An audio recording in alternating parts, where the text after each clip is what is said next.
السلام عليكم ورحمة الله وبركاته.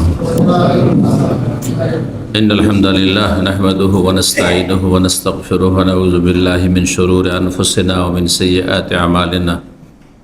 من يهده الله فلا مضل له ومن يضلل فلا هادي له. وأشهد أن لا إله إلا الله وحده لا شريك له وأشهد أن محمدا عبده ورسوله صلى الله تعالى عليه وعلى آله وصحبه وسلم تسليما كثيرا. أما بعد فإن خير الحديث كتاب الله وخير الهدي هدي محمد صلى الله عليه وسلم وشر الأمور محدثاتها وكل محدثة بدعة وكل بدعة ضلالة وكل ضلالة في النار. أعوذ بالله من الشيطان الرجيم. واشكروا لله إن كنتم إياه تعبدون. সম্মানিত ভাতৃমণ্ডলী, আল্লাহ রাব্বুল আলামিনের প্রশংসা এবং প্রিয় নবী সাল্লাল্লাহু আলাইহি সাল্লামের উপর সালাত ও সালামের পর আজ বৃহস্পতিবার 13ই জমাদাত আস-সানি 1447 হিজরি মোতাবেক 4 ডিসেম্বর 2025 আমাদের সাপ্তাহিক বিষয়ভিত্তিক আলোচনার বিষয়বস্তু হচ্ছে আল্লাহ রাব্বুল আলামিনের শুকরিয়া আদায়ের মাধ্যম বা শুকরিয়া আদায়ের ক্ষেত্রে যেসব সহযোগী বিষয়, যেসব কাজ আপনাকে আল্লাহ শুকরিয়া আদায় করায় সহযোগিতা করবে, যার মাধ্যমে আল্লাহ রাব্বুল আলামিনের আপনি শুকরিয়া আদায় করতে পারবেন। সহজ ভাষায় আল্লাহ রাব্বুল আলামিনের শুকরিয়া আদায়ের মাধ্যম আমি 10টি মাধ্যম বর্ণনা করব। কারণ আমরা শুকরিয়া আদায় করি, কিন্তু অনেক সময় সীমিত অর্থে শুকরিয়া আদায় করি বা সীমিতভাবে শুকরিয়া আদায় করি, যথাযথ শুকরিয়া আদায় করা হয় না। কিন্তু আল্লাহ রাব্বুল আলামিনের নিয়ামতের যত বেশি শুকরিয়া আদায় করবেন, কৃতজ্ঞ হবেন, তত বেশি আপনার ইহকাল পরকালের ফায়দা রয়েছে। এর ফায়দা উপকারিতা আপনার দিকে ফিরে আসবে, অন্য কারোর দিকে যাবে না, আপনার এই বেনিফিট। সুতরাং প্রত্যেক মানুষ নিজের ফায়দা চায়, আগে নিজের লাভ চায়, তারপরে অন্যের লাভের কথা, ফায়দার কথা চিন্তা করে। এই সহজ কথাটি যদি আল্লাহ রাব্বুল আলামিন শুকরিয়া আদায়ের ক্ষেত্রে আমরা মনে রাখি, তাহলে খুব সহজ হবে আল্লাহর শুকরিয়া আদায় করা। কারণ যত বেশি শুকরিয়া আদায় করবেন, যত সুন্দর করে শুকরিয়া আদায় করবেন, তত সুন্দর আল্লাহর নিয়ামত পাবেন এবং নিয়ামত টিকবে। তো শুকরিয়া আদায়ের ক্ষেত্রে বিশেষ একটি আজকের বিষয়, কারণ শুকরিয়ার বিষয়টি দেখলাম যে অত্যন্ত ব্যাপক। বিভিন্ন শুকরিয়ার গুরুত্ব, আল্লাহর শুকরিয়ার ফজিলত, এগুলো নিয়ে আমাদের আলোচনা আছে। কিন্তু শুকরিয়া আদায়ের সহযোগী বিষয়, যেসব আপনি কার্যক্রমের মাধ্যমে আল্লাহ রাব্বুল আলামিনের শুকরিয়া যথাযথ আদায় করতে পারবেন, এর সাথে ইনশাআল্লাহ তাআলা আমাদের যদি সময় থাকে, তাহলে আমরা শুকরিয়া আদায় না করলে তার যে ক্ষয়ক্ষতি বা পরিণাম, কুফল, এ সম্পর্কে কয়েকটি বিষয় নিয়ে আলোচনা করব। আল্লাহ রাব্বুল আলামিন শুকরিয়ার কথা কোরআনে কারিমে অনেক আয়াতে বিভিন্নভাবে বর্ণনা করেছেন। কখনো ফজিলত, কখনো গুরুত্ব, কখনো আল্লাহ রাব্বুল আলামিনের আদেশ, কখনো আম্বিয়া রসুলগণ তারা শুকরগুজার ছিলেন, যে বিভিন্ন আম্বিয়া রসুলগণের কথা রাব্বুল আলামিন বর্ণনা করে। কারণ তারাই হচ্ছেন উলাইকাল্লাযীনা হাদাল্লাহ, সূরা আনাম আল্লাহ ইরশাদ করেছেন, আম্বিয়া রসুলগণ মানব জাতির মধ্যে এমন শ্রেষ্ঠ মানব যে তাদেরকে আল্লাহ হেদায়াত দান করেছেন। তাদের হেদায়াত হচ্ছে সুনিশ্চিত, তারা সঠিক পথের পথিক, এ বিষয়টি সুনিশ্চিত। আমাদের হেদায়েত সুনিশ্চিত নয়, কারণ প্রত্যেকেই মুসলিমরা বিভিন্ন দল, বিভিন্ন ফিরকা যে রয়েছে, শিরক বিদআতও যারা করছে, যারা ভ্রান্ত ধর্ম পালন করছে, তারাও মনে করছে যে আমরা বেশি ভালো। অহম ইয়াহসাবুনা আন্নাহুম ইহসানুনা সুন্নাহ। আমাদের কোনো সার্টিফিকেট নেই, আমাদেরকে সার্টিফিকেট দেওয়া হয়নি কোরআন সুন্নাহ। কিন্তু রব্বুল আলামিন আম্বিয়া রসুলগণকে শুকরিয়া আদায়ের ক্ষেত্রে বা ইবাদত বন্দেগীর ক্ষেত্রে বা তাদের আখলাকের ক্ষেত্রে, তাদের নেক সৎ হওয়ার ক্ষেত্রে কি করেছেন? সার্টিফিকেট দিয়েছেন। তারা হেদায়েত প্রাপ্ত, জান্নাতের পথের পথিক। তো তবে হুদাহ মুখতাদে, আল্লাহ বলছে তাদের আদর্শের, তাদের হেদায়েতের তোমরা অনুসরণ করো, তাদের পথিক হও। ইব্রাহিম আলাইহিস সালাম শুকরগুজার ছিলেন, তোমরা শুকরিয়া আদায় করো, তোমরা শুকরগুজার হও। দাউদ আলাইহিস সালামের বংশের নবী রাসূল তারা শুকরগুজার ছিলেন। দাউদ আলাইহিস সালাম অনুসারীরা আমালু আলা দাউদ শুকরান। রাসূলুল্লাহ সাল্লাল্লাহু আলাইহি ওয়াসাল্লাম সবচেয়ে বেশি শুকরগুজার ছিলেন। আফালা কুনু আবদান শাকুরা, নবী সাল্লাল্লাহু আলাইহি ওয়াসাল্লাম কঠোর পরিশ্রম করে ইবাদত বন্দেগী করতেন। আর সাহাবায়ে কেরামগণ বা তার ঘরের পরিবারের সদস্যরা কেউ যদি এত কেন কঠিন পরিশ্রম করছেন, কষ্ট করছেন আপনি ইবাদত বন্দেগীতে, প্রয়োজনই তো নেই আপনার জন্য, বলতেন আমি কি আল্লাহর শুকরগুজার বান্দা হব না? যার যত নিয়ামত তার তত শুকরিয়া আদায় হচ্ছে কর্তব্য। তো আল্লাহ রাব্বুল আলামিন সূরা বাকারা 172 ইরশাদ করেছেন, ওয়াশকুরু লিল্লাহ, আল্লাহর শুকরিয়া আদায় করো। ইন কুনতুম ইয়াহু তা'বুদুন, যদি তোমরা আল্লাহর ইবাদতকারী হয়ে থাকো। শর্ত, যদি সত্যি আল্লাহর গোলাম, আল্লাহর বান্দা যদি হয়ে থাকো, আল্লাহর অনুগত হয়ে থাকো, আল্লাহর ইবাদতকে তোমরা মেনে নিয়ে থাকো, মুসলিম বিশ্বাস করেন যে আল্লাহ আমাদের সত্য মাবুদ, আমরা তার ইবাদতবন্দি করি এবং তার ইবাদতের জন্য আমাদেরকে সৃষ্টি করা হয়েছে। একজন সত্যিকারের মুসলিম বুঝে যে জীবনের লক্ষ্য উদ্দেশ্য কি, আমাকে কেন আল্লাহ পয়দা করেছেন? খাওয়া দাওয়ার জন্য, আমোদ ফুর্তির জন্য? হ্যাঁ।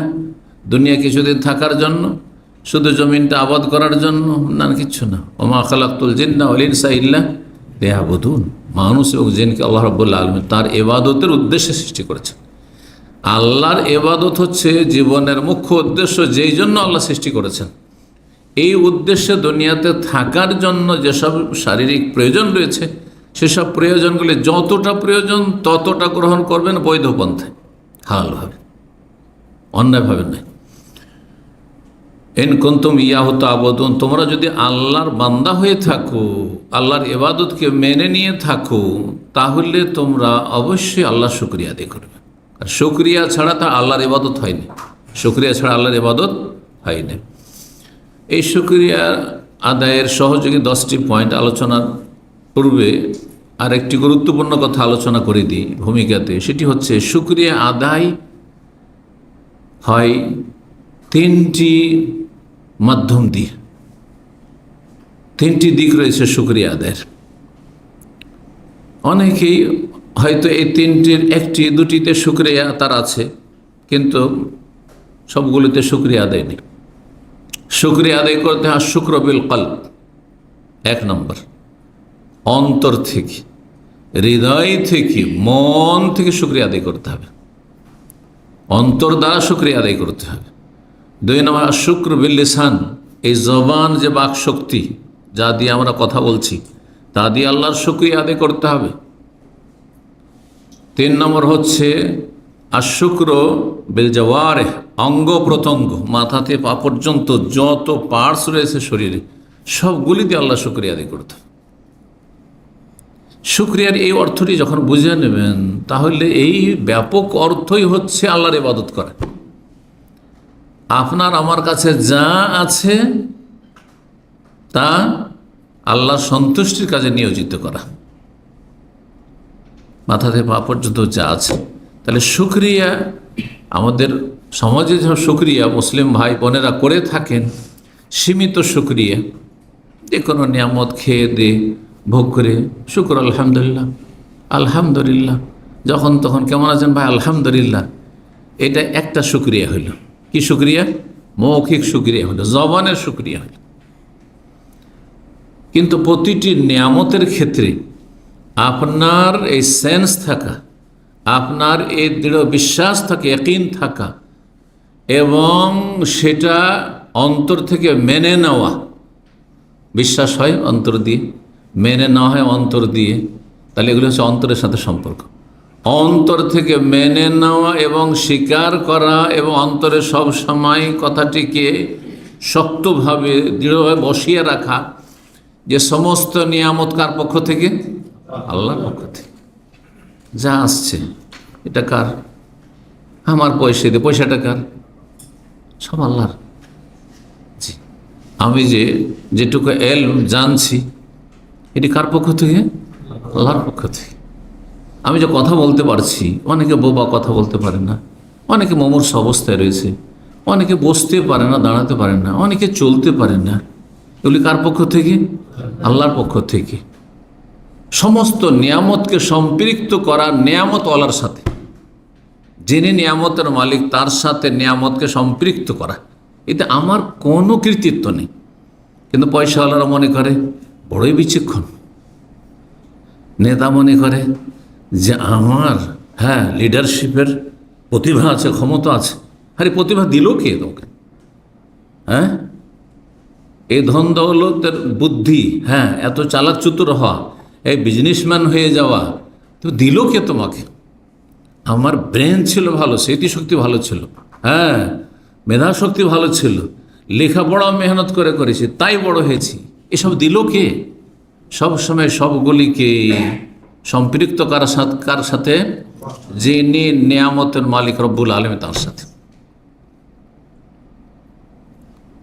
যদি আপনি দুনিয়ার কোনো নিয়ামতকে অন্যের সাথে সম্পৃক্ত করেন, তাহলে এটা আপনার নাশুকরি হয়ে গেল। যদি আপনার মনে বিশ্বাস আছে যে আমাকে আল্লাহ ভালো করেছেন, কিন্তু কথায় কথায় অনেক সময় অধিকাংশ মানুষরা ভাগ্য ভালো, তাড়াতাড়ি চিকিৎসাটা করেছিল, ভাগ্যটা ভালো, যে ভালো যে অমুক ডাক্তারের কাছে গিয়েছিলাম, আর সেই ডাক্তার সত্যি ভালো ডাক্তার, আমার চিকিৎসাটা খুব ভালো হয়েছে। আল্লাহকে ভুলে গেল। আল্লাহর কথাই আলোচনাতে নেই তেমন, সামান্য কিছু আছে আল্লাহর কথা। সব কিছু সম্পৃক্ত করছেন কার সাথে? যারা সামান্য কিছু অবদান আপনার ওপর রেখেছে। আপনাকে বিদেশে সৌদি আরবে পাঠানোর ক্ষেত্রে অনেকের অবদান থাকতে পারে।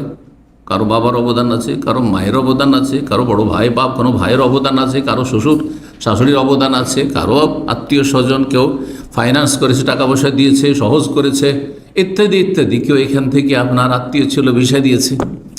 এদের কথা অনেক মনে পড়ে আপনাদের। কিন্তু যে রব্বুল আলামিন লৌহে মাহফুজে ফয়সালা করেছেন যে আল্লাহ আপনাকে রুজি দেবেন সৌদি আরবে, তার শুকরিয়া কতটা আদায় করছেন আপনি? তার শুকরিয়া কতটা? তার সাথে সম্পৃক্ত করছেন কিনা নিয়ামতকে? কারা এই সব লোকগুলি যাদের অবদান এহসান কিছু আপনার উপর আছে, তাদের অন্তর কে কোন সত্তা আপনার দিকে ফিরিয়েছে, আপনার মায়া করেছে, আপনার কথা তাদের মনে পড়েছে, আপনার পাশে দাঁড়িয়েছে? কারা এসব কথা, কে এইসব কথা তাদের অন্তরে দিয়েছে? নিজে না রব? আল্লাহ বলছেন যে তুমি এই লোকটির হেল্প করো, এর পাশে দাঁড়াও, এর সহযোগিতা করি আমি। এসব কথা আল্লাহ তাদের অন্তরে নিক্ষেপ করেছেন। এক কথায় জবান দ্বারা শুকরিয়ার আগে অন্তর দিয়ে শুকরিয়া আদায় করতে হবে। জবান দ্বারা শুকরিয়া আমাদের সমাজের লোকেরা যথেষ্ট করে, কিন্তু অন্তর থেকে শুকরিয়ার ক্ষেত্রে অনেক ঘাটতি রয়েছে। এই দুটো শুকরিয়া থাকলেও তৃতীয় শুকরিয়া অধিকাংশ লোকের মধ্যে নেই। সেটা হচ্ছে সমস্ত ফরজ নফল আমল দিয়ে আল্লাহ শুকরিয়া আদায় করা, আমল দ্বারা শুকরিয়া আদায় করা। আর আমল হয় মানুষের অঙ্গ প্রত্যঙ্গ দিয়ে, এবং হারাম নাজায়েজ কাজ থেকে, অপছন্দনীয় কাজ থেকে, আল্লাহর অসন্তোষের কাজ থেকে বেঁচে থেকে আল্লাহ শুকরিয়া আদায় করা। আমার এই শরীর আল্লাহর দান, সুস্থতা আল্লাহর দান, আমার ব্রেন বুদ্ধি আল্লাহর দান, আমার ক্ষমতা আল্লাহর দান, সুতরাং এটা হারাম কাজে লাগাবো না। আমার যৌন ক্ষমতা আল্লাহর দান, আমার যৌবন আল্লাহর দান, আল্লাহ রাব্বুল সব দিয়েছেন, সুতরাং তা ভালো কাজে লাগানো, মন্দ কাজে না লাগানো। শুকরিয়া আদায়ের ক্ষেত্রে সহযোগী যে বিষয়গুলি, এক নম্বর হচ্ছে শুকরিয়া আদায় করতে পারবেন আপনি যদি আপনি ওপর দিকে না দেখেন, নিচের দিকে দেখেন। প্রত্যেকেই যে যেখানে আছেন, যতই গরিব মানুষ হন না কেন, যতই অভাবে হন না কেন, যতই অসুস্থ হন না কেন, যতই দুর্বল হন না কেন, চারিদিক থেকে রোগ মনে হচ্ছে আপনাকে ঘিরে ফেলেছে। আপনি দেখছেন যে আমি এত রোগী, এত অসুস্থ, আমার অসুখের শেষ নাই, এত বাকি লোকেরা সবাই সুস্থ, কারো কোনো রোগ দেখছি না, আর থাকলে একটা দুটা রোগ আছে, কিন্তু আমার তো রোগ আমার পিছা ছাড়ছে না। না, উপর দিকে তাকাবেন না, আপনি নিচের দিকে তাকান। ঠিক আছে, আমার এই রোগ আছে, এই রোগ আছে, এই রোগ আছে, এই সমস্যা আছে, এই সমস্যা আছে, কিন্তু আমার চাইতে বেশি বহু মানুষের সমস্যা আছে। আল্লাহ, এরকম আমাদের জীবনে অনেক পরিস্থিতি আসে, সেখানে দেখতে পাবেন এমন এমন লোককে, ওহ সুবহানাল্লাহ, কত ভালো আল্লাহ রেখেছেন, অথচ আপনার কাছে একটা পয়সাও নেই হয়তো। হ্যাঁ, আপনি হয়তো অসুস্থ, আপনি মানসিক অশান্তিতে আছেন, পারিবারিক অশান্তিতে আছেন, আপনার কাজকর্ম নেই, সৌদি আরবে এসেছেন, কিন্তু আপনার নিচে যে বহু মানুষ আছে। কোন এক সময় একজন ডাক্তার সাহেবের কাছে আমি বসে আছি, আমার আত্মীয়, গরিব এলাকা, একেবারে গরিব এলাকা, বাজার, তার চেম্বারে বসে আছে। একটা গরিব মানুষ তার ছোট একটা বাচ্চাকে নিয়ে আসলো। অনেক আগের কথা বলছি, তখন সস্তার যুগ ছিল, হয়তো 20-25 বছর আগের কথা বলছি। তো কারণ শুকরিয়ার সাথে সম্পর্ক রয়েছে, মনে করি যে আমার কাছে বেশি টাকা পয়সা নেই, অনেক কোটিপতি, অনেকে লক্ষ লক্ষ টাকা আছে। হ্যাঁ, সেই লোকটি চিকিৎসা করার পরে তার বিল হয়েছে মাত্র 5 টাকা, মাত্র 5 টাকা বিল হয়েছে। সে আস্তে করে ডাক্তারকে বলছে যে কত বিল হলো? বলছে 5 টাকা। বলছে আমার কাছে মাত্র 2 টাকা আছে। আল্লাহ, মাত্র 2 টাকা আছে, ছোট বাচ্চার চিকিৎসা করতে এসেছে। আমি ডাক্তারকে বললাম যে ওকে ওষুধ দিয়ে বিদায় করে দাও। আমার ছোট, বললাম যে ওষুধ দিয়ে বিদায় করে দাও, একটু বিল আমি দিচ্ছি। বলুন তো দেখি, এই নিচের এই লোককে দেখলে কে শুকরিয়া আদায় করবেন না আপনার, তাই না? হাসপাতালে যান আর দেখে আসা রোগীদের কে কি অবস্থায় আছে। প্রায় 1 মাস হলো একজন সৌদি শেখ, মসজিদের ইমাম, ইমামের আমাকে টেলিফোন করছে যে আমাকে বাংলাদেশ যেতে হবে, আর ঢাকা এয়ারপোর্টে নামবো, 2-3 দিন থাকবো। আমাকে বিশ্বস্ত একজন ব্যক্তির নাম্বার দেন, যোগাযোগ নাম্বার, যিনি আমাকে এয়ারপোর্ট থেকে রিসিভ করবেন, আর তারপর কোনো একটা হোটেলে আমাকে রাখবেন, তার কোনো খরচ হবে না, আর তার যে সে গাড়ি নিয়ে আসবে তার আমি খরচ দেবো। ড্রাইভার হলে ভালো, যে তার গাড়ি আছে। তো আমি চিন্তা করে একজন শেখ মাদানির নাম্বার দিলাম, আর তারপরে তার নিজেরই গাড়ি ছিল। তো তিনি জাযাহুল্লাহ খায়ের, তিনি খুব আগ্রহ প্রকাশ করলেন যে হ্যাঁ আমি নিজেই রিসিভ করব, যদি আমার জুমার খুতবা জুমার দিনে যা সকালে রিসিভ করব। মাশাআল্লাহ, রিসিভ করেছেন। কী জন্য গিয়েছেন তিনি?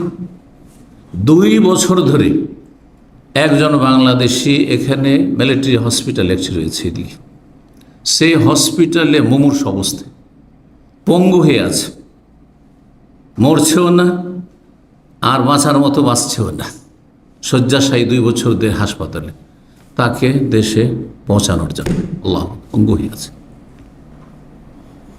বলুন আলহামদুলিল্লাহ, আলহামদুলিল্লাহ। চিন্তা করুন তো, চিন্তা করুন তো। আল্লাহ শুকরিয়া আদায় করার জন্য কী করতে হবে?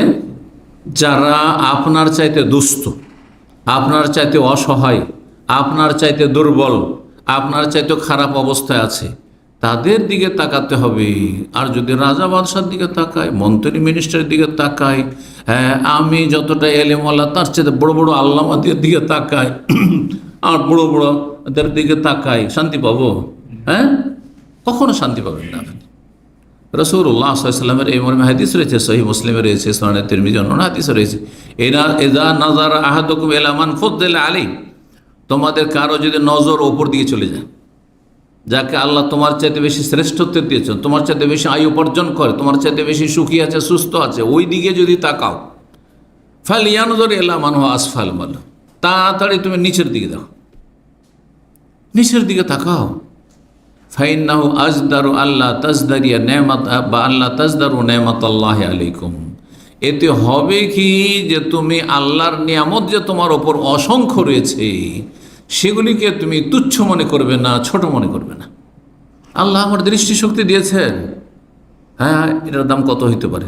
আল্লাহ আমার শ্রবণ শক্তি দিয়েছেন, বাক শক্তি দিয়েছেন, জিহ্বার স্বাদ শক্তি দিয়েছেন, হাতে শক্তি দিয়েছেন, পায়ে দিয়েছেন, ব্রেন বুদ্ধি দিয়েছেন, অঙ্গ প্রত্যঙ্গ দিয়েছেন, সব কিছুতে সুস্থ রেখেছেন, চলাফেরা করছি, আর কি চাই? এর একটি অঙ্গ প্রত্যঙ্গের মূল্য যদি ফেলেন, আপনি বিক্রি করবেন? একটা পা বিক্রি করবেন 1 লাখ রিয়ালে, একটা চোখ বিক্রি করবেন 1 লাখ রিয়ালে? চিন্তা করুন তো দেখি। তাহলে কত নিয়ামত আল্লাহ এইভাবে যদি হিসাব করে অঙ্গ প্রথম মাথা থেকে পা পর্যন্ত কত কোটি কোটি টাকা, কোটি কোটি ডলারের আল্লাহ রাব্বুল নিয়ামত আপনাকে আমাকে দিয়ে রেখেছেন, যদিও কিছু নেই আমাদের পকেটে। বলুন আলহামদুলিল্লাহ।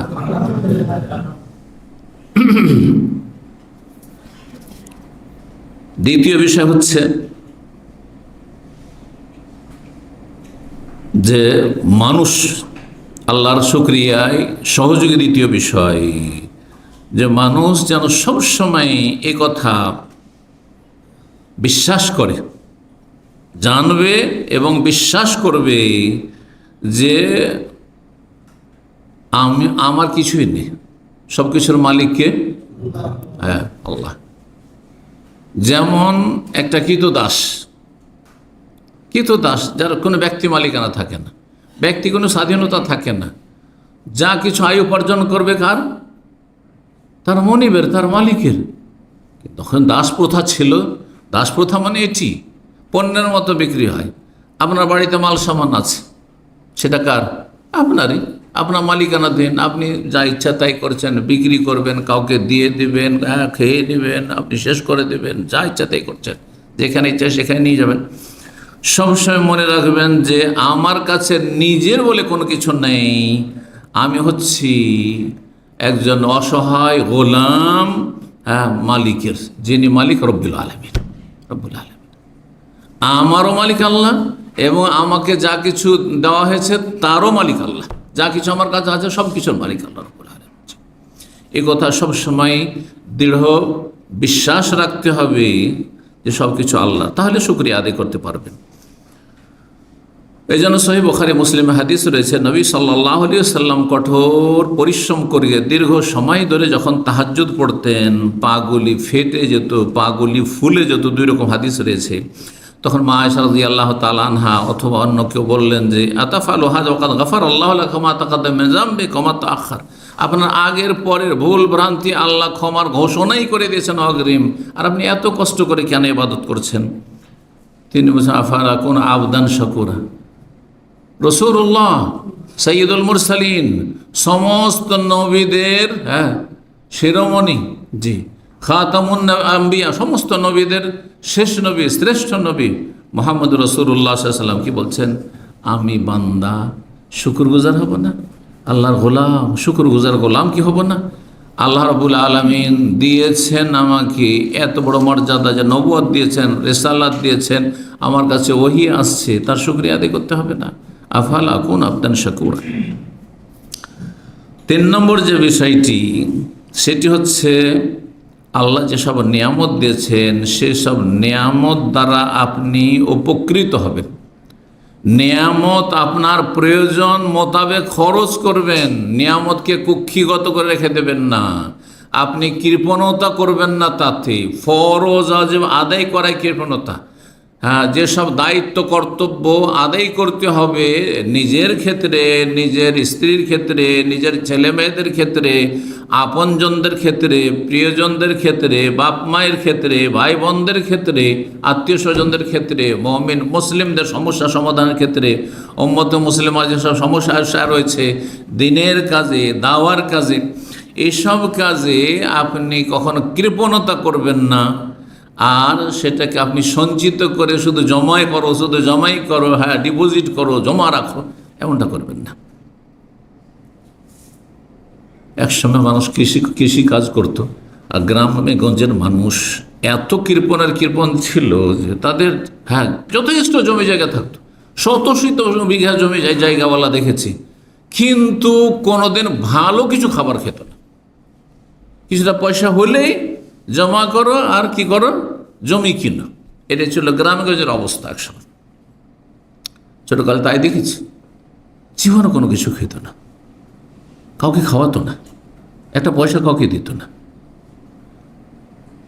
আর এক শ্রেণীর লোকেরা রয়েছে এখন, যাদের পয়সা হচ্ছে হারাম কাজে ব্যয় করে, কিন্তু ভালো কাজে ব্যয় করে না।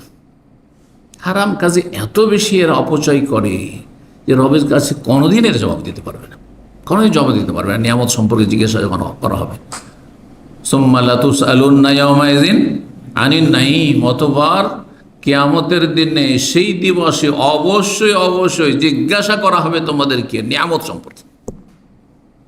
রাসূলুল্লাহ সাল্লাল্লাহু আলাইহি সাল্লাম দুপুরবেলা আনসারীদের বাগানে যাচ্ছেন, ক্ষুধার তাড়নায় কয়েকজন সাহাবী সাথে হয়েছেন, আর যাওয়ার পরে রোতাব তাজা খেজুর, হ্যাঁ, গাছ থেকে পেড়ে দিচ্ছেন, খেজুর শুধু, আর ঠান্ডা পানি শুধু।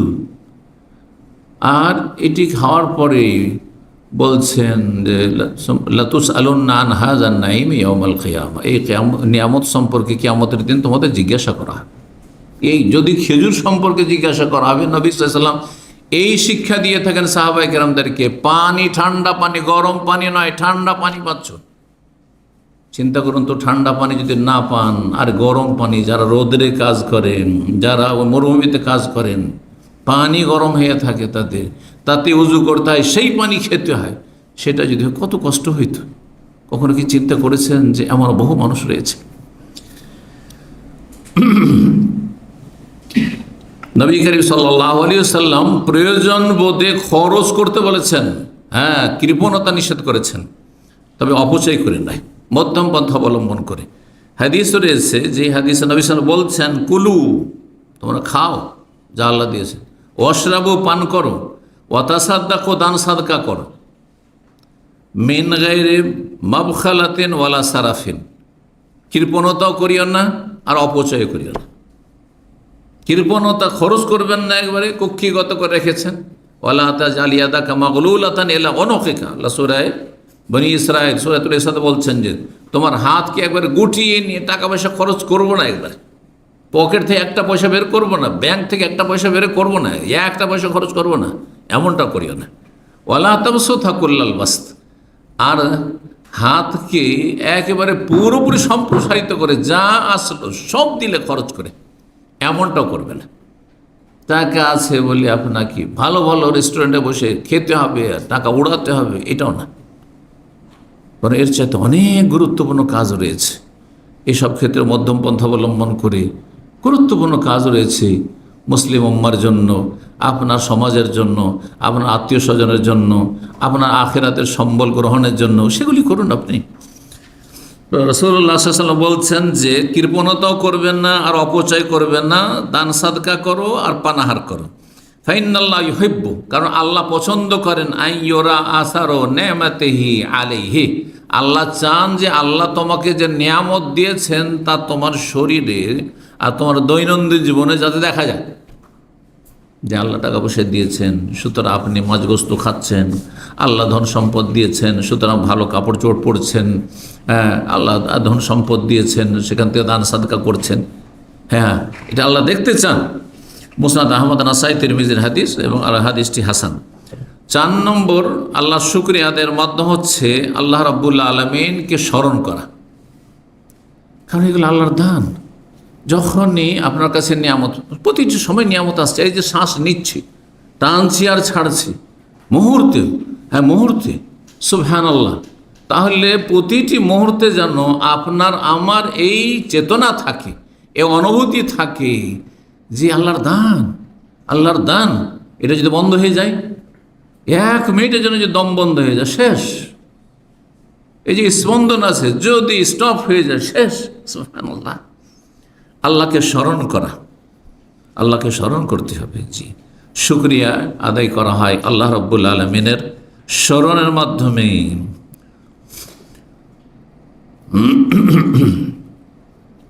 রাসূলুল্লাহ সাল্লাল্লাহু আলাইহি ওয়াসাল্লামের একটি হাদিস রয়েছে, লাম ইয়াকুল শাইআন ইল্লা হামিদাল্লাহ আলাইহি, কোনো কিছু যখন খাবেন তখন আলহামদুলিল্লাহ বলবেন।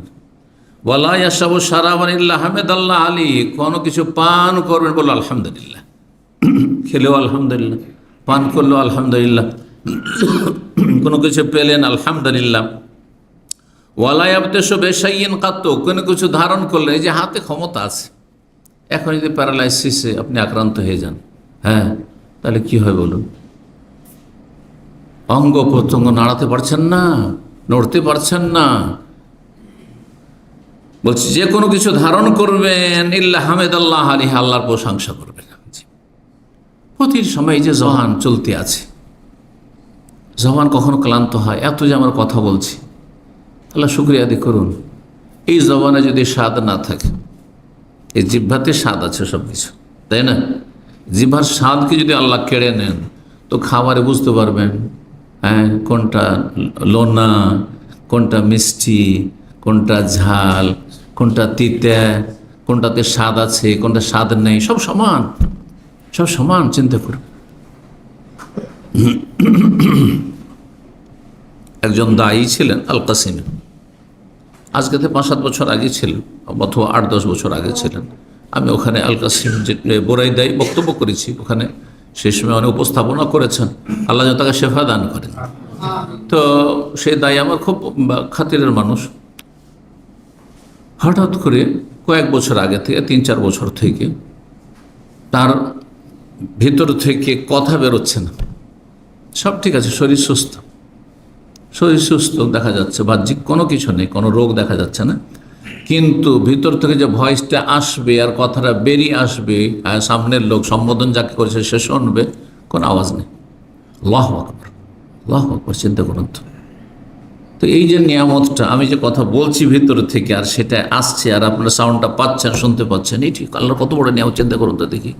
নইলে আপনি আপনার স্ত্রীর সাথে কথা বলতে পারছেন না, আপনার ছেলেমেয়ের সাথে কথা বলতে পারছেন না।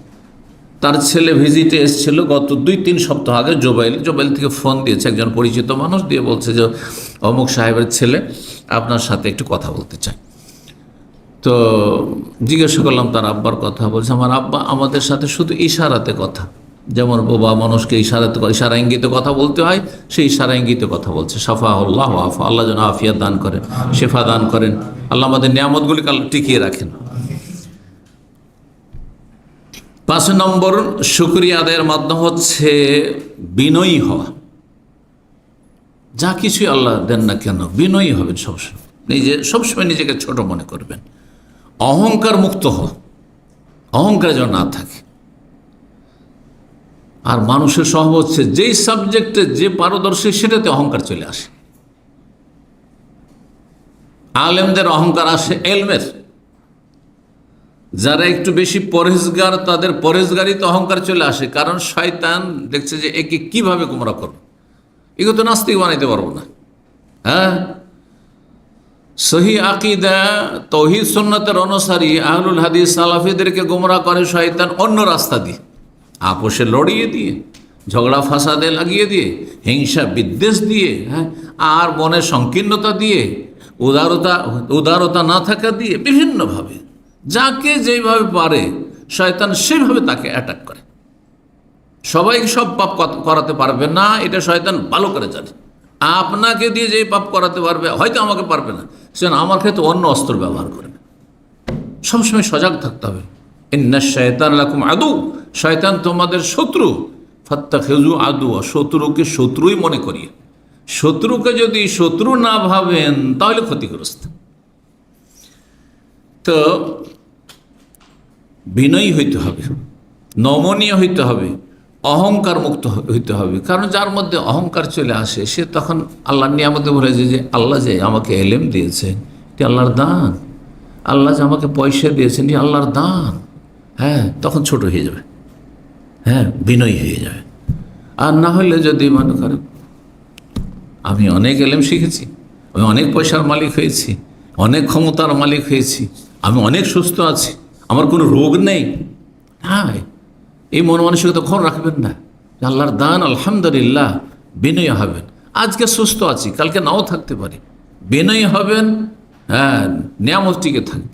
এই জন্য সালাফদের উক্তি রয়েছে যে কাইয়্যিদুন নিয়ামা বিশুকর, নিয়ামতকে যদি ধরে রাখতে চাও, নিয়ামতকে যদি বেঁধে রাখতে চাও, কোনো কিছুকে শিকারী পশুকে বেঁধে রাখতে হয়, তাই না, না হলে পালিয়ে যাবে। তো নিয়ামতকে যদি তোমার কাছে ধারণ করে রাখতে চাও, বেঁধে রাখতে চাও, তো শুকরিয়া আদায় করো।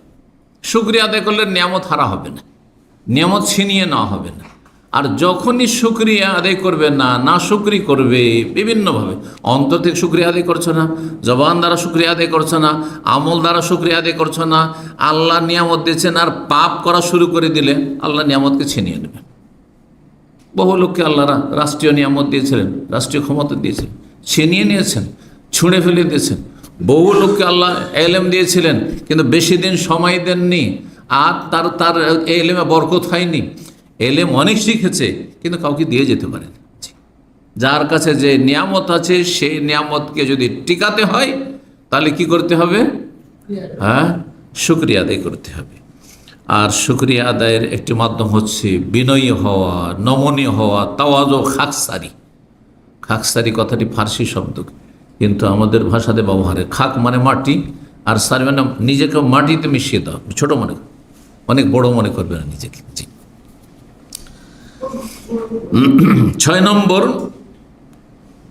শুকরিয়া আদায়ের মাধ্যম হচ্ছে যে যতই আপনি ভালো আমল করেন না কেন, যতই আল্লাহ শুকর আদায় করেন না কেন, যতই নেক কাজ করেন না কেন, হ্যাঁ, যতই গুনাহ থেকে বেঁচে থাকেন না কেন, সব সময় এ কথা মনে রাখবেন যে আমার অনেক ত্রুটি আছে, আমি ত্রুটি মুক্ত না। আমি 5 ওয়াক্ত নামাজ পড়ছি, নামাজও ত্রুটি আছে আমার। তাহাজ্জুদ পড়ছি, তাতেও গাফিলতি আছে। নফল রোজা রাখছি, তাতেও আমার গাফিলতি আছে। রোজা অবস্থায় মেলা অপছন্দনীয় কাজ করে ফেলছি, অপছন্দনীয় অপ্রীতিকর কথা বলে ফেলছি, অথবা সময় কত নষ্ট করছি। আর আল্লাহ কত সময় দিয়েছেন, কিন্তু এই সময়গুলি কতটা আমি আল্লাহর জন্য লাগাচ্ছি, আল্লাহর দিনের জন্য লাগাচ্ছি, আল্লাহ সন্তুষ্টির জন্য লাগাচ্ছি, আমি আখিরাতের স্থায়ী জগতের জন্য কতটা সময় দিচ্ছি, আর আমি এই ক্ষণস্থায়ী জগতের জন্য সব সময় লেগে আছেন শুধু পয়সা, দুনিয়া দুনিয়া দুনিয়া। 24 ঘন্টার মধ্যে কতক্ষণ দুনিয়ার কাজ করছেন আর কতক্ষণ আপনি আখিরাতের কাজ করছেন, চিন্তা করুন আপনি। তো শুকরিয়া আদায়ের ক্ষেত্রে যতই আপনি শুকরিয়া আদায় করেন, কিন্তু আপনি নিজেকে ত্রুটিপূর্ণ মনে করবেন। 7 নম্বর উপায় হচ্ছে শয়তানের বিরুদ্ধে জিহাদ করা, জাহাদ, সর্বাত্মক প্রচেষ্টা চালানো। হ্যাঁ, সব সময় নিজের আত্মপর্যালোচনা করেন, নিজের হিসাব করেন, এবং শয়তান যে মন মেজাজকে এবং কথা কাজকে পাপের দিকে নিয়ে চলে যাচ্ছে বা নেকির কাজ থেকে গাফেল করে দিচ্ছে, এক্ষেত্রে শয়তানের বিরুদ্ধে সবসময় লড়াই চালিয়ে যেতে হবে, সংগ্রাম চালিয়ে যেতে হবে। ওয়াল্লাযীনা জাহাদু ফীনা লানাহদিয়ান্নাহুম সুবুলানা, আল্লাহ রাব্বুল ইরশাদ করছেন যে যারা আমার পথে সর্বাত্মক চেষ্টা করবে, মুজাহাদা, জিহাদ করবে, মেহনত পরিশ্রম করবে, মেহনত অবশ্যই আল্লাহ মেহনতের মূল্যায়ন করবে। লানাহদিয়ান্নাহুম সুবুলানা, অবশ্যই আমার পথ দেখাবো, জান্নাতের রাস্তা দেখাবো, আমার সন্তুষ্টির রাস্তা দেখাবো। এবং শয়তানের অনিষ্ট থেকে আল্লাহকে আশ্রয় চাইতে হয়, শয়তানের বিরুদ্ধে সংগ্রাম চালিয়ে যেতে হবে। দেখেন, মনে যখনই খারাপ কথা আসছে, এটা কোথা থেকে আসছে? শয়তানের ওয়াসওয়াসা, শয়তানের কুমন্ত্রণা। তাহলে তখন কি মুজাহাদা হচ্ছে যে মন খারাপ দিকে যাচ্ছে, এখন আমি ভালোর দিকে ফিরে নিয়ে আসবো, হ্যাঁ, ভালো কাজ করা শুরু করব। গাফিলতি চলে আসছে, হ্যাঁ, ফরজ নফলে আমি গাফিলতি থেকে মুক্ত হয়ে যাব। জি, যখন দেখছেন যে না, ঘুম পুরা হয়নি এখনো, হ্যাঁ, ঘুম লাগছে, আপনি এর বিরুদ্ধে আপনি লড়াই করেন। এর বিরুদ্ধে সংগ্রাম হচ্ছে যে আমি এক্ষুনি দাঁড়িয়ে যাই, আচ্ছা উঠছি, অ্যালার্মটা বন্ধ করলাম, আচ্ছা উঠছি। যারা তাহাজ্জুদ পড়েন, আচ্ছা উঠছি, একটু পরে উঠছি।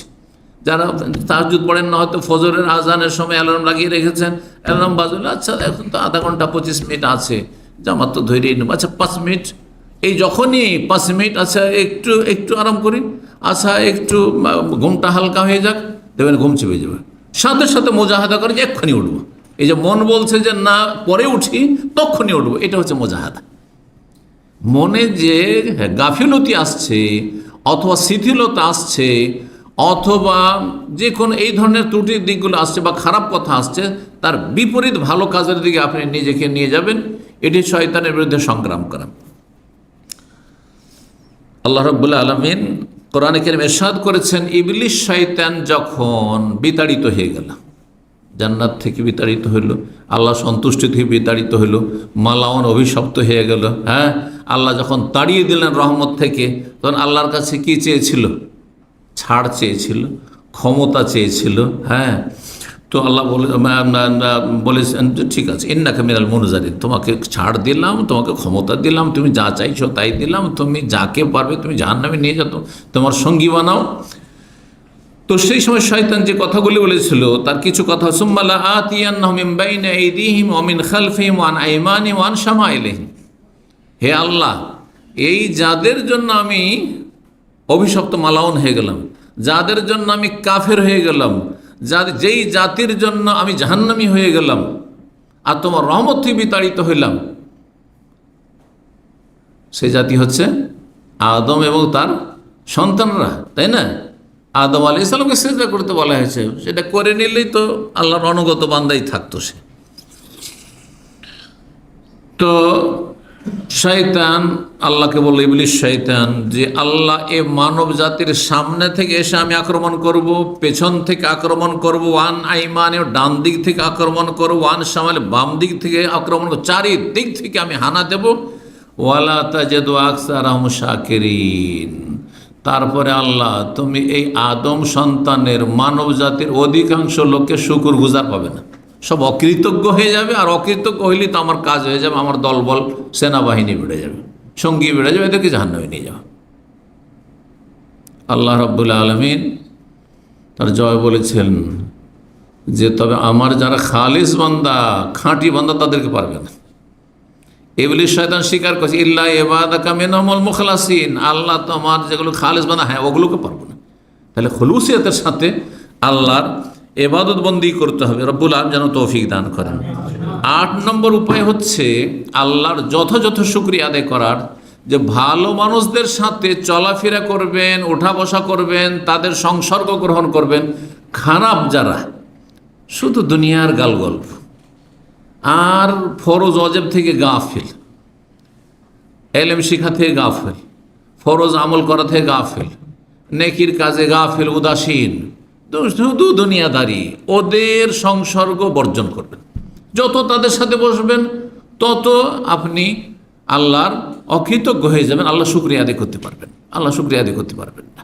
আজকাল দুনিয়াদারি যেসব পার্টিগুলো হয়ে থাকে, খাওয়া দাওয়া, এক সময় তাদের মজলিসে বসে দেখেছি, মানে সব রকম লোক আসছে, যিনি দাওয়াত দিয়েছেন তিনি একটু ভালো মানুষ, তো আমাকেও দাওয়াত দিয়েছেন। এক সময় ওই আপনার প্রথম 2005-7 সাল পর্যন্ত এগুলোতে খুব বেশি হয়তো যাওয়া যায় হইতো। তো সুবহানাল্লাহ, গিয়ে দেখি সেখানে ডাক্তার সাহেবরা আছেন, ইঞ্জিনিয়ার সাহেবরা আছেন, আরামকর সাহেবরা আছেন, তো ওই ইউপিএমের সাহেবরা আছেন, প্রফেসর সাহেবরা আছেন, তো এইখানে বেশ কিছু পুঁজিপতিরা হাজির হয়েছেন। আর তারপরে শুধু দুনিয়ার গল্প, দেশে কি রাখলাম, কি এত জায়গা রাখলাম, ঢাকা এত কই করলাম, তো অমুক শহরে আমি এই করলাম, আমি এখানে টাওয়ার তৈরি করলাম, দুনিয়ার শুধু গল্প চলতে আছে। এদের সাথে যদি বসেন তো আপনার অন্তরে মরিচা লেগে যাবে, তখন আপনি আল্লাহ শুকরিয়া আদায় করতে পারবেন না।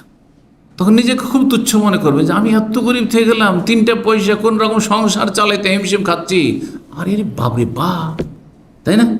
কখন শুকরিয়া আদায় করতে পারবেন? এই জন্য এদের সাথে বসতে হবে না। কখন এটা ভাববেন না যে এইসব ধনীদের সাথে বসলে, তো ইনভেস্টারের সাথে বসলে, এইসব পয়সাওয়ালাদের সাথে বসলে, আর পুঁজিপতিদের সাথে বসলে, আর এই নেতাদের সাথে উঠা বসা করতে খাতির রাখতে পারলে, আর এসব যারা উচ্চশিক্ষিত, হ্যাঁ প্রফেসর, ডাক্তার, ইঞ্জিনিয়ার, তাদের সাথে উঠতে বসতে পারলে, তাদের সাথে খাতির রাখতে পারলে আমি একটু বড় হয়ে যাব, কখনো না। এই চিন্তার অন্তর থেকে বের করে দিতে হবে, মন মস্তিষ্ক থেকে বের করে দিতে হবে। এদের থেকে যত দুনিয়াদার থেকে দূরে থাকবেন তত বেশি আপনি আল্লাহ শুকরিয়া আদায় করতে পারবেন।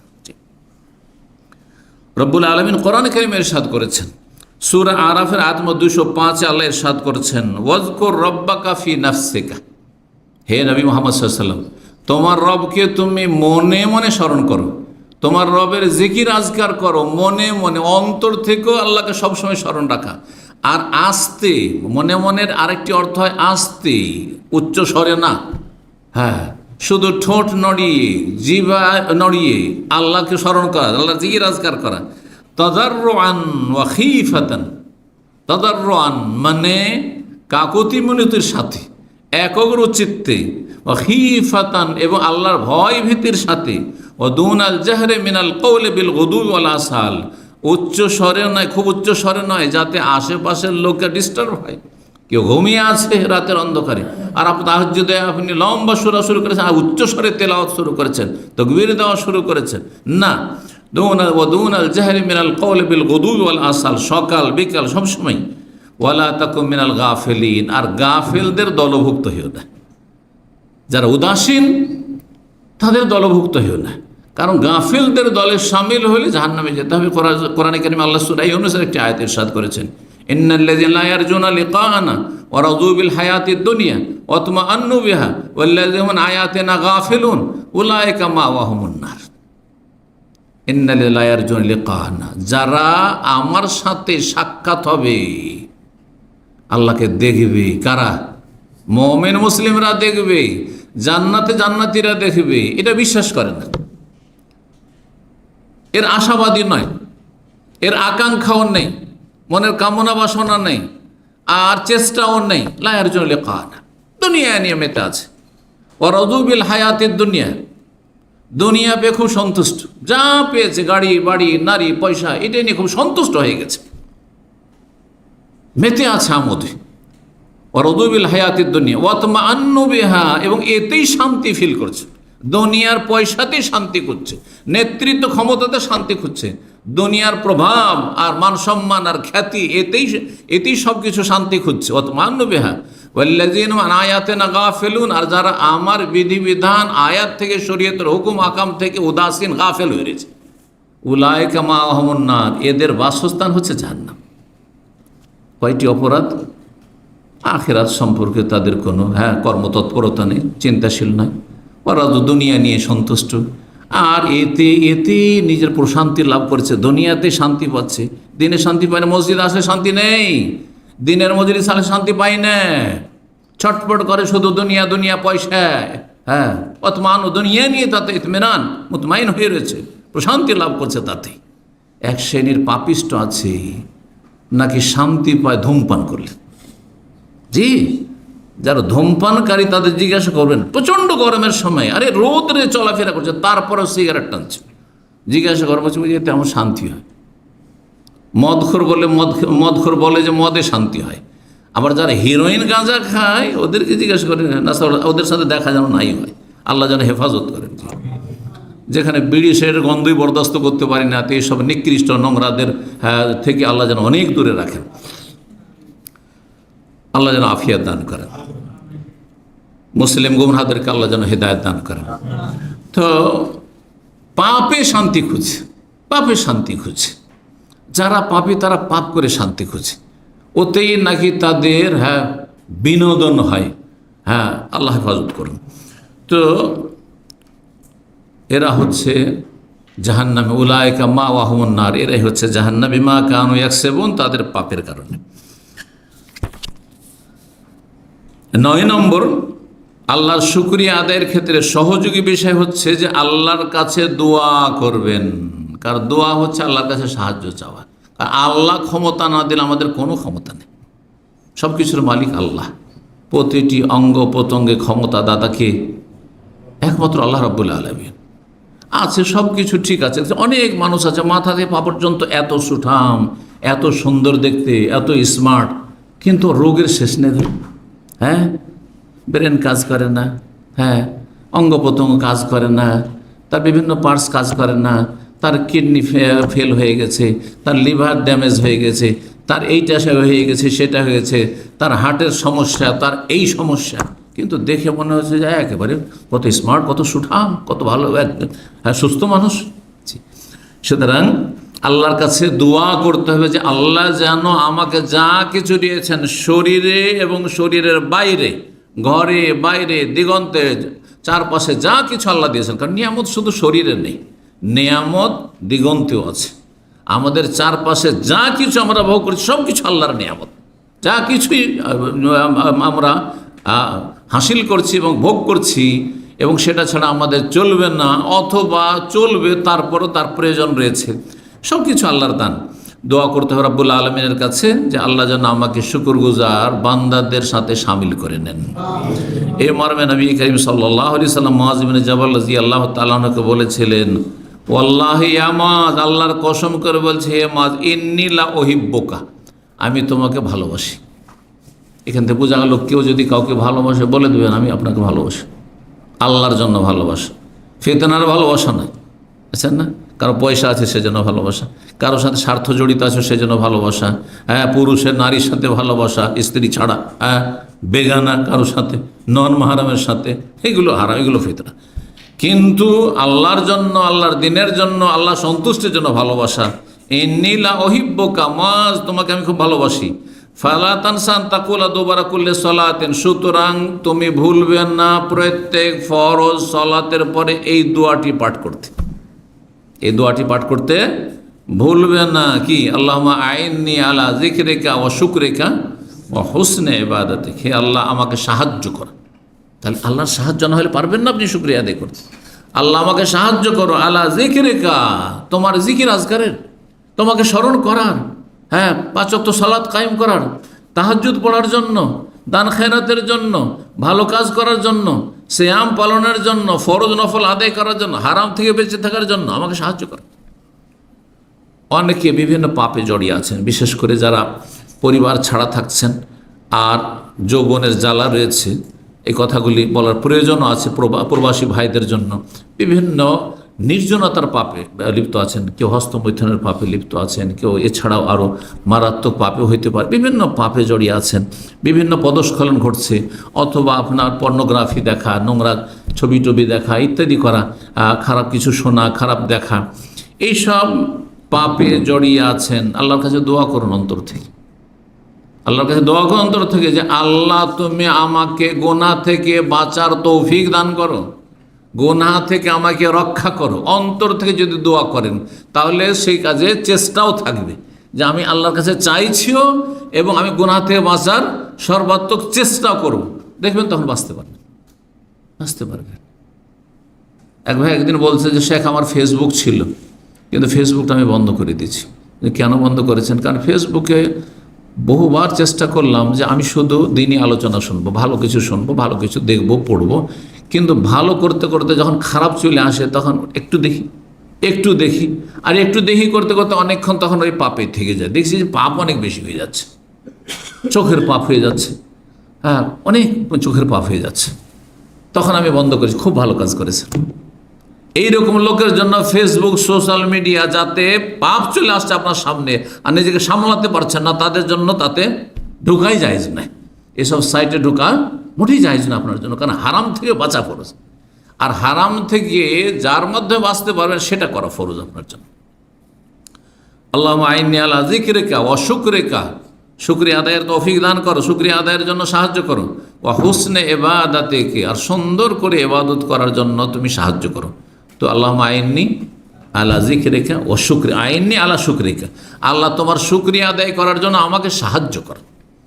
আল্লাহ যেন অন্তর থেকে এই দোয়াগুলি করার তৌফিক দান করেন। আমি বলেছিলাম যে সময় যদি থাকে তো আর একটা জিনিস বর্ণনা করে দেবো। 5টি পয়েন্ট রয়েছে, খুব সংক্ষেপে বলে দিই। সেটা হচ্ছে যদি আল্লাহর শুকরিয়া আদায় না করেন তো তার ভয়াবহতা, তার ক্ষয়ক্ষতি অথবা কুফল। 1 নম্বর হচ্ছে যে আল্লাহর যদি অকৃতজ্ঞ হন, নিয়ামতের শুকরিয়া আদায় না করেন। আর শুকরিয়া আদায় বললাম অন্তর থেকে করতে হবে, জবান দ্বারা করতে হবে, আর কি করতে হবে? কয়টি? 9টি বয়ান করেছে, একটি থেকে গেছে কিন্তু, সেটি হচ্ছে এটি বলেনি। 9টি বর্ণনা করলাম না কি সম্পর্কে? হ্যাঁ, আল্লাহর শুকরিয়া আদায়ের ক্ষেত্রে সহযোগী বিষয়, কেমন করে আপনি আল্লাহর শুকরিয়া আদায় করতে পারেন যথাযথ। 10 নম্বর পয়েন্টটি ছুটে গিয়েছিল, সেটি হচ্ছে আল্লাহর নিয়ামতকে আল্লাহর সন্তুষ্টির কাজে ব্যবহার করা। আল্লাহর নিয়ামতকে আল্লাহর সন্তুষ্টির কাজে ব্যবহার করা, যা আল্লাহ দিয়েছেন তা দ্বারা যেন কি হয়? নেকির কাজ হয়, ভালো কাজ হয়, কমপক্ষে জায়েজ কাজ হয়, হারাম কাজ না হয়, নাজায়েজ কাজ না হয়, অবৈধ না হয়, অপছন্দনীয় কাজ না হয়, যাতে আল্লাহ অসন্তুষ্ট হবেন। আপনি আল্লাহর নিয়ামত দিয়ে, আল্লাহর দান, আর সেটা দিয়ে আপনি আল্লাহকে অসন্তুষ্ট করছেন, আল্লাহর দান দিয়ে আপনি হারাম করছেন, এটা যেন না হয়। এখন আপনি চিন্তা করে একটি উদাহরণ নেন। চোখ আল্লাহর কত বড় নিয়ামত, ঠিক না? এই চোখ দিয়ে কি করবেন? আপনি ফরজ সুন্নত আদায় করবেন, আল্লাহকে সন্তুষ্ট করবেন। হারাম নাজায়েজ থেকে চোখকে বাঁচিয়ে, দৃষ্টি শক্তিকে বাঁচিয়ে রাখবেন, তার মাধ্যমে আল্লাহকে সন্তুষ্ট করবেন। আপনি আপনার জবানকে তো চোখ দিয়ে কেমন করে ভালো কাজ করবেন? চোখ দিয়ে ভালো কাজ কি করা যেতে পারে বলেন? না, হ্যাঁ, একটা তো নেগেটিভ হলো যে চোখ দিয়ে হারাম দেখবেন না, তাই না? চোখ দিয়ে হারাম দেখবেন না, তাহলে ব্লু ফিল্ম দেখবেন না, মহিলাদের তাকাবেন না, আপনি নাজায়েজ কোনো দৃশ্য দেখবেন না। এটা না হলে নেগেটিভ হলো, পজিটিভ কি হইতে পারে? চোখ দ্বারা কি করবেন আপনি? কোরআন তেলাওয়াত করবেন আপনি। চোখ দ্বারা আপনি যারা দুর্বল অসহায় তাদের দিকে মায়ার দৃষ্টিতে তাকাবেন, বড়দের দিকে আপনি শ্রদ্ধা সম্মানের দৃষ্টিতে তাকাবেন। রাসূলুল্লাহ সাল্লাল্লাহু আলাইহি ওয়াসাল্লাম বলেছেন, লাইসা মিন্না মান লাম ইয়ারহাম সগীরানা ওয়া লাম ইউআক্কির কাবীরানা। আমাদের দলভুক্ত নয় ওসব লোকেরা যারা ছোটদের ওপর মায়া মমতা করেন, রহম করেন না। দুর্বলদের উপর, অন্য হাদিসে রয়েছে দুর্বলদের উপর মায়া মমতার কথা। ইরহামু মান ফিল আরদ, যারা পৃথিবীতে আছে তাদের ওপর তোমরা দয়া করো, মায়া করো। ইয়ারহামুকুম মান ফিস সামা, যিনি আকাশে সত্তা রয়েছে রব্বুল আলামিন, তিনি তোমাদের ওপর মায়া করবেন, দয়া করবেন। তো এই চোখ, মানুষের যখন চোখে দেখে কোনো দৃশ্য, কোনো ব্যক্তিকে দেখে, কোনো বস্তু দেখে, মায়া হয়। তো এর মাধ্যমে আল্লাহ সন্তুষ্টি লাভ করা। এই চোখ দিয়ে ফরজ অজেবগুলি আদায় করবেন, হারাম নাজায়েজ থেকে চোখকে বাঁচিয়ে রাখবেন। জবান দ্বারা ফরজ অজেব আদায় করবেন, আপনি সুন্নত আদায় করবেন, নফল কাজ করবেন, ভালো কাজ করবেন, কমপক্ষে বৈধ কথা বলবেন, হারাম থেকে বাঁচিয়ে। সুতরাং এটা দিয়ে আপনি চুগলখড়ি করবেন না, জবান দিয়ে আপনি গীবত করবেন না, আপনি মিথ্যা কথা বলবেন না, আপনি যারা গান বাজনা করে এই জবানকে আল্লাহর অসন্তুষ্টির হারাম কাজে ব্যবহার করে সেটা করবেন না আপনি, ইত্যাদি ইত্যাদি। হাত দ্বারা ভালো কাজ করবেন, হাত দ্বারা কারো ক্ষতি করবেন না, কাউকে কষ্ট দেবেন না। আল্লাহ আপনাকে হৃদয় দিয়েছেন, এটা দিয়ে মানুষের পরোপকারী হবেন। এতে আপনি হিংসা, বিদ্বেষ, শত্রুতা লালন করবেন না আপনি কোনো মানুষ সম্পর্কে। জি, তো এইভাবে শুকরিয়া আদায় করা, আল্লাহর নিয়ামতকে আল্লাহর সন্তুষ্টির কাজে লাগানো। একটি নিয়ামতকে, পা রয়েছে, পা দিয়ে হেঁটে যাচ্ছেন কোথায়, এই যে হেঁটে এসেছেন দিন শিখার জন্য, এর মাধ্যমে আল্লাহ শুকরিয়া আদায় হচ্ছে যে আল্লাহ তুমি আমাকে চলার তৌফিক দিয়েছো, আল্লাহ আমাকে গাড়ি দিয়েছো, গাড়ি, আমার পা, আমার শরীর, আমার অঙ্গ প্রত্যঙ্গ তোমার সন্তুষ্টির জন্য। আর দিনের জ্ঞান অর্জন করা আল্লাহ সন্তুষ্টির কাজ, আমল করা আল্লাহ সন্তুষ্টির কাজ, সেই দিকে দাওয়াত দেওয়া আল্লাহ সন্তুষ্টির কাজ। এইসব কাজে সূরা আসরের তাফসীরের আমল করুন আপনি অঙ্গ প্রত্যঙ্গ দিয়ে। আর হারাম নাজায়েজ থেকে বাঁচিয়ে রাখা, আপনার গাড়ি গোনার কাজে ব্যবহার হবে না, আপনার পা গোনার দিকে এগিয়ে যাবে না।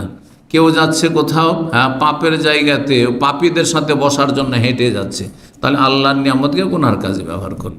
এভাবে একটি অঙ্গ প্রত্যঙ্গ সম্পর্কে আপনি চিন্তা করবেন যে আমি যে আল্লাহর দানগুলি আমি আল্লাহকে রাজি করার ক্ষেত্রে, আল্লাহ সন্তুষ্টির ক্ষেত্রে ব্যবহার করছি না আল্লাহর অসন্তুষ্টির ক্ষেত্রে ব্যবহার করছি।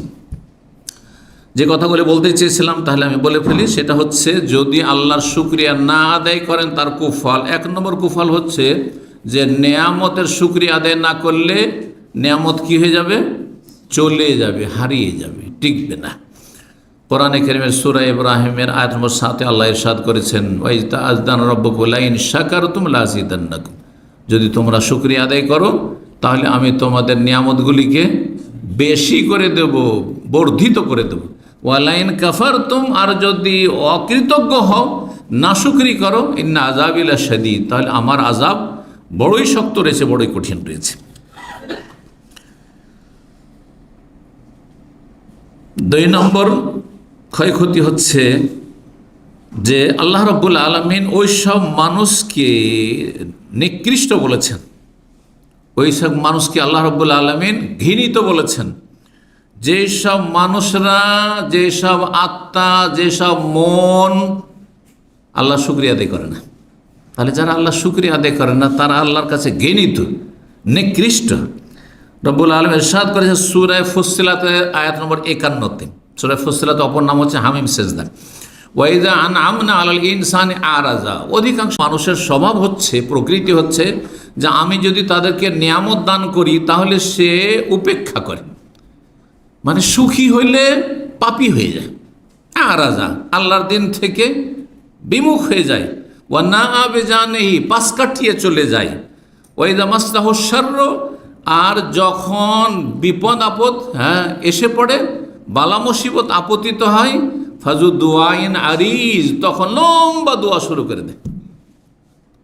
তখন কান্নাকাটি করে হাওমাও করে আল্লাহকে ডাকা শুরু করে দেয়। এতদিন কোথায় ছিল? দেখেন একটি কথা এখানে শোনেন, কথা প্রসঙ্গে, যে মানুষের বালা মুসিবত থেকে রক্ষার জন্য হঠাৎ করে অনেক বেশি ভালো আমল করলেন, এটা এত ফলপ্রসূ না। যত ফলপ্রসূ, যত উপকারী আপনার জন্য, যত সহযোগী আপনার জন্য কন্টিনিউ দীর্ঘদিনের ভালো আমল, দীর্ঘদিনের ভালো আমল। ইউনুস আলাইহিস সালাম, তাকে আল্লাহ ধরেছিলেন একটি ভুলের জন্য। বড়দের ভুল, ছোট ভুলটাই বড় ভুল, তাই না? আল্লাহর বিনা হুকুমে গ্রাম থেকে বেরিয়ে চলে জাতিকে ছেড়ে দিয়ে যে আল্লাহর আযাব আসবে, তোরা ধ্বংস হয়ে যাবে, গেলাম আমি। আল্লাহ কি করলেন তাকে? মাছের পেট, পরীক্ষা, মাছের পেট। আল্লাহ বলছেন ইউনুস আলাইহিস সম্পর্কে যে মাছের পেট থেকে কোনোদিনই বের হইতে পারতো না ইউনুস আলাইহিস সালাম যদি সে একটি ভালো কাজ কন্টিনিউ না করে আসত। ফালাউলা আন্নাহু কানা মিনাল মুসাব্বিহিন, সে যদি তসবিহকারীদের দলের লোক না হইত। তাফসীরকাররা বলছেন যে শুধু লা ইলাহা ইল্লা আনতা সুবহানাকা ইন্নী কুনতু মিনাজ জালিমিন তার নেক আমল না, তার আগে তার অতীতের অনেক ভালো তসবিহ রয়েছে, অনেক বেশি পরিমাণ আল্লাহর জিকির আজকার রয়েছে এবং ফরজ, ওয়াজিব, নফল রয়েছে। সেগুলি তাকে কি করেছে? সহযোগিতা করেছে এই বালা মুসিবত থেকে মুক্তি লাভের ক্ষেত্রে। অনেক ভালো মানুষ, দীর্ঘদিনের ভালো মানুষ ছিল, বালা মুসিবতের সম্মুখীন হলে দেখা যায় তার কিছুই হয়নি। এটা এই নয় যে ওই সময়ের কারেন্ট শুধু একটা নেক, সারা জীবন পাপ করে এলো আর হঠাৎ আল্লাহকে এমন ধরলো আর এমন দোয়া করা শুরু করলো, ভাবছে ওই দোয়া দিয়ে কাজ হয়ে যাবে। না, ওর চাইতে অনেক উপকারী আপনার জন্য হবে কন্টিনিউ আপনার দীর্ঘদিনের নেক আমল। ফালাউলা আন্নাহু কানা মিনাল মুসাব্বিহিন লালাবিসা ফি বাতনিহি ইলা ইয়াউমি ইউবাসুন। ইউনুস আলাইহিস সালাম যদি তসবিহকারীদের অন্তর্ভুক্ত আগে থেকে না হতেন তাহলে কিয়ামত পর্যন্ত মাছের পেটে থেকে যেত, সে হজমও হইতো না, মাছ হজমও করতে পারতো না, আর পচে সরেও যেত না, আর আমি তাকে মারতাম, এইভাবেই থেকে যেত কিয়ামত পর্যন্ত। সুবহানাল্লাহ।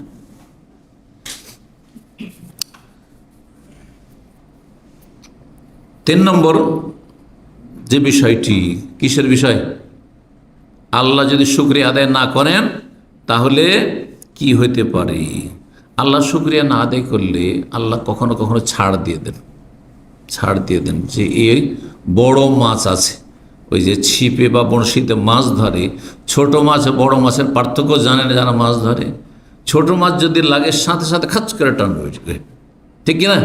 তাড়াতাড়ি উঠাবে। আর বড় মাছ যদি লেগে যায় 10 কিলো 20 কিলো 50 কিলো যদি মাছ লেগে যায় বড়শিতে, তখন কি করে? সুতা ছাড়তেই থাকে। আল্লাহর জন্য উত্তম উদাহরণ, উত্তম দৃষ্টান্ত রয়েছে। তো আল্লাহ বড় বড় পাপীদেরকে এরকম করে, ঢিল দিতেই থাকেন, ছাড় দিতে থাকেন, কিন্তু ছেড়ে দেন না। আর যখন ধরেন মারাত্মকভাবে আল্লাহ ধরেন। আর এটা চোখের সামনে আপনারা দেখতে পাচ্ছেন। এরকম অপরাধীদেরকে আল্লাহ খুব ছাড় দিয়েছিলেন, আর তাতে তারা প্রতারিত হয়ে গেছিল যে কিছুই হয়নি, কই আমরা তো সব কিছু করছি, কোথায় কি হচ্ছে। কিন্তু এমন ধরেন যে কঠিন অবস্থা, তখন কঠিন অবস্থা হয়ে যায়, আর কোনো সুযোগ পায় না, তখন ছাড় দেওয়া হয় না। রব্বুল আলামিন ইরশাদ করছেন এই মর্মে কোরআনে কারীমে, ফালাম্মা নাসু মা যুক্কিরু বিহি, আল্লাহর যে উপদেশ এসেছিল কোরআন ও হাদিস ওহীতে, যখন তারা সেটা উপেক্ষা করে, ভুলে যায়, আমল করে না, ফাতাহনা আলিম আবওয়াবা কুল্লি শাই, তখন প্রত্যেকটি সুখের দ্বার তাদের সামনে আমি খুলে দিই। সুখের সামগ্রী, পাপীকে আল্লাহ বেশি সুখী করেন। আল্লাহ বলছেন সব দরজা আমি খুলে দিই, যেখানে হাত দেয় সেখানে লাভ, সেখানেই সুখ আর শান্তি আর শক্তি। আর তারপরে হাত্তা ইযা ফারিহু বিমা উতু, যা কিছু নিয়ামত এত বেশি পেল যে আমোদ ফুর্তিতে মেতে উঠল, আনন্দিত, খুশির শেষ নেই। তখন আল্লাহ বলছেন আখাযনাহুম বাগতা, হঠাৎ করে আকস্মিক তখন আমি ধরে ফেলি। আখাযনাহুম বাগতা ওহুম লা ইয়াশউরুন, আখাযনাহুম বাগতা ফাইযা হুম মুবলিসুন, অন্য জায়গায় লা ইয়াশউর রয়েছে, ফাইযা হুম মুবলিসুন, তখন তারা হতাশ হয়ে যায়, হাই কি হলো, আর কোনো উপায় নেই। 4 নম্বর যে বিষয়টি, মানুষ যখন আল্লাহর অকৃতজ্ঞ হয়ে যায়, নাশুকরি করে, শুকরিয়া আদায় না করে, তখন নেয়ামত আযাবে পরিবর্তন হয়ে যায়, রূপান্তরিত হয়ে যায়। আল্লাহর নেয়ামত এখন আযাব হয়ে পড়েছে। আল্লাহ দিয়েছেন ছেলে মেয়ে, বেশ উচ্চ শিক্ষিত হয়েছিল, কিন্তু একসময় এমন আযাব হলো যে বাপ মাকে বাড়িতে থাকতে দেয় না, রাস্তায় নামিয়ে দিচ্ছে। বৃদ্ধাশ্রমে পাঠিয়ে দিচ্ছে। একজন আমেরিকায়, তো একজন অস্ট্রেলিয়ায়, একজন বলছে অমুক জায়গায়। আছে না এরকম শিক্ষিত লোকদের? সব সোশ্যাল মিডিয়া আজকাল দেখতে পাচ্ছেন। কিন্তু এক মেয়ে অমুক জায়গায় রয়েছে, একজন অমুক জায়গায় রয়েছে, আর দেশে এসছে, আসার ওরা বাপ মাকে বাড়ি থেকে বের করে দিয়েছে। হ্যাঁ, বা বাড়ি ঘর লিখে নেওয়ার জন্য তাদের ওপর পেস্তুল ধরে নিয়েছে, জবরদস্তি লিখে দিতে হবে। হাউজুবিল্লাহ, অশান্তি অশান্তি। এইরকম অধিকাংশ দুনিয়াদার পয়সাওয়ালাদের জীবনে বেশি অশান্তি রয়েছে। তো আল্লাহ রাব্বুল আলামিন নেয়ামত ছিনিয়ে নিয়ে আযাব দিয়ে থাকেন। যেমন ইয়ামান দেশে একসময় আল্লাহর আযাব এসেছিল। ইয়ামান দেশে অনেক বাগান ছিল, একসময় অনেক বাগান ছিল। আর তারপরে সেই যুগের মানুষরা যখন পাপিষ্ট হয়ে গেল, কাফের হয়ে গেল, বিভিন্ন পাপে জড়িয়ে গেল, তখন আল্লাহ তাদের নেয়ামতকে বিশাল বন্যা আল্লাহ পাঠালেন, আর তাদের সমস্ত বাগানগুলি সব ধ্বংস হয়ে গেল। আর ধ্বংস হওয়ার পরে নতুন যে সব গাছপালা গজাইলো, সেগুলো কোনো ফলের গাছ না, উপকারী কোনো গাছ না। এই কথা কোরআনে কারীমে রব্বুল আলামিন বর্ণনা করেছেন, সূরা সাবা বর্ণনা করেছেন। 5 নম্বর যে কুফল আল্লাহর নাশুকরির, আল্লাহর অকৃতজ্ঞ হওয়া, সেটি হচ্ছে আল্লাহ ক্ষুধার্ত করে দেন। হ্যাঁ, দারিদ্র দিয়ে দেন, দুর্ভিক্ষ চাপিয়ে দেন এবং ভয় ভীতি চাপিয়ে দেন। দেশে খুব শান্তি ছিল, দেশে খুব নিরাপত্তা ছিল, আর নিরাপদ চলাফেরা করছিলেন, কিন্তু এখন ভয়ে থাকতে পারছেন না। ঘরে থাকলেও ভয়, বাইরে গেলেও ভয়, নিজের জন্য ভয়, ছেলে মেয়েদের জন্য ভয়, বিভিন্ন রকমের ভয় ভীতি। হ্যাঁ, ভয় ভীতি আল্লাহ চাপিয়ে দেন এবং ক্ষুধা দারিদ্র চাপিয়ে দেন। সূরা নাহলের আয়াত নম্বর 112-তে আল্লাহ রাব্বুল ইরশাদ করেছেন, ওয়াদারাবাল্লাহু মাসালান কারিয়া, আল্লাহ একটি জনপদ, একটি শহর, একটি দেশের দৃষ্টান্ত উপমা বর্ণনা করছেন। কানাত আমিনাতান মুতমাইন্না, সেই গ্রামটি বা সেই জনপদটি, সেই দেশটি বড়ই নিরাপদ ছিল, নিরাপত্তা ছিল সেখানে, আর বড়ই শান্তির সাথে তারা জীবনযাপন করছিল সেখানকার অধিবাসীরা। ইয়াতিহা রিজকুহা রাগাদা মিন কুল্লি মাকান, যেখানেই যেত সেখানে অফুরন্ত তাদের কাছে টাকা পয়সা, রিজিক রোজি আসতে থাকতো, কোনো অভাব ছিল না। ফাকাফারাত বিআনআমিল্লাহ, কিন্তু সেই জাতিরা আল্লাহর নিয়ামতের কুফরি করলো, নাশুকরি করলো। ফাআখাযাকাহুল্লাহু লিবাসাল জুই ওয়াল খাউফি বিমা কানু ইয়াসনাউন, তখন আল্লাহ তাদের উপর চাপিয়ে দিলেন ক্ষুধা এবং ভয় ভীতির আযাব। আল্লাহ রাব্বুল আলামিন ফাআযাকাহুল্লাহ, আল্লাহ তাদেরকে আস্বাদন করালেন, চাখিয়ে দিলেন, মজা চাখানো যেটাকে বলা হয়। আল্লাহ শাস্তির মজা, কিসের শাস্তি? লেবাসাল জু, ক্ষুধার, আর খেতে পাচ্ছে না, অনাহারে থাকতে হচ্ছে। জি, আর ওয়াল খৌফ, ভয় ভীতি, এগুলি আল্লাহর বড় নিয়ামতের বিপরীতটা। ক্ষুধামুক্ত হওয়া আর নিরাপদ থাকা আল্লাহর বড় নিয়ামত। যদি আপনি যেখানে আছেন, এখানে যে আমরা আছি, যদি এখানে নিরাপদ না থাকতাম তো বসতে পারতাম, এতক্ষণ আলোচনা করতে পারতাম। আর আলোচনা যদি করতাম তো ফাঁকা ফিল্ডে আপনারা আসতেন? কখন আসতেন না। জি, চিন্তা করুন, এইরকম যখন পরিস্থিতি হয়ে যায়, যেসব দেশে, সুডানে বর্তমান যে অবস্থা রয়েছে, হ্যাঁ, যেসব দেশে এইরকম অবস্থা রয়েছে যে জীবনের কোনো নিরাপত্তা নেই, ছেলে মেয়েদের কোনো নিরাপত্তা নেই, আর ধন সম্পদের কোনো নিরাপত্তা নেই, আপনি কি শান্তিতে ঘুমাতে পারবেন? আপনার ভাতের থালা সামনে আছে, আপনি কি খেতে পারবেন? হ্যাঁ, কখনো না। তো আল্লাহ রাব্বুল, এগুলি হচ্ছে আযাব। আল্লাহ রাব্বুল আলামিন যেন সমস্ত বালা মুসিবত থেকে হেফাজতে রাখেন এবং আল্লাহর শুকরিয়া আদায়ের তৌফিক দান করেন। আল্লাহুম্মা আইন্না আলা যিকরিকা ওয়া শুকরিকা ওয়া হুসনি ইবাদাতিক। এই দোয়াটি বেশি বেশিও পড়বেন, এমনি সময়তেও পড়বেন।